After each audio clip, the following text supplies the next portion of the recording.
இன்று நான் கர்த்தருக்குள் மகிழ்ச்சியா இருக்கிறேன். ஆனால் மரண பரியந்தம் அப்படி இருப்பேனா, நடுவில் விழுந்து விடுவேனா என்ற சந்தேகத்தோடு இருக்கும் ஆத்மாவே, இன்று கர்த்தர் உங்களுக்கு சொல்லுவது சங்கீதம் 48:14. இந்த தேவன் என்றென்றைக்கும் உள்ள சதா காலங்களிலும் நம்முடைய தேவன், மரண பரியந்தம் நம்மை நடத்துவார். தாவீதுக்கு எத்தனையோ விதமான தொந்தரவுகள். சவுல் பல முறை ஈட்டியால் அவரை கொல்லவும் துரத்தி கொல்லவும் முடிவு செய்திருந்தார். அநேக சத்துருக்கள் அவருக்கு எதிராக இருந்தார்கள். சொந்த மகனும் எதிராயிருந்தார். உயிர் தப்பு காட்டு வழியாய் ஓடியும் போனார்.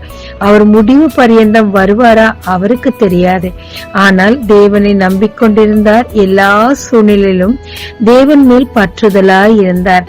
தேவன் அவரை மரண பரியந்தம் முதிர் வயது வரை அவரை நடத்தினார். கர்த்தருக்குள் இருக்க வேண்டியது மட்டும்தாங்க நம்முடைய கடமை. முடிவு வரைக்கும் நடப்போமா நடக்க வேண்டாமா அந்த பயம் நமக்கு வேண்டாம். விசுவாசத்தை ஆரம்பித்தவர் அந்நாள் பரியந்தம் அதை காத்துக்கொள்ள வல்லவராயிருக்கிறார். நமக்கு ஒரு செய்கை அவர் செய்ய ஆரம்பிச்சிட்டாருனால் பாதியில விடவே மாட்டாரு. முடிவு பரியந்தம் அதை அவர் கொண்டு வந்து சேர்ப்பார்.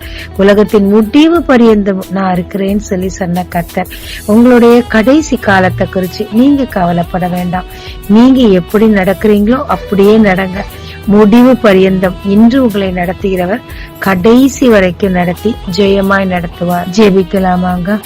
தேவரீர் எனக்கு நடக்க கற்றுத்தாரும். ஒவ்வொரு நாளும் உம்முடைய கரத்தை பிடித்து நடத்தி கொண்டிருக்கிறேன் அப்பா. நான் விழுந்தாலும் எழுந்தாலும் உம் அருகில் தான் இருக்கிறேன்.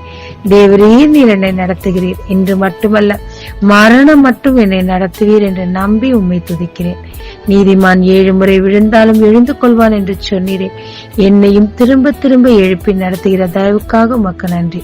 இயேசு மூலம் பிதாவே, ஆமென். இயேசு கிறிஸ்துவின் நாமத்தில் இந்த நாளில் உங்களை ஆசீர்வதிக்கும் ஜீசஸ் விஷன்.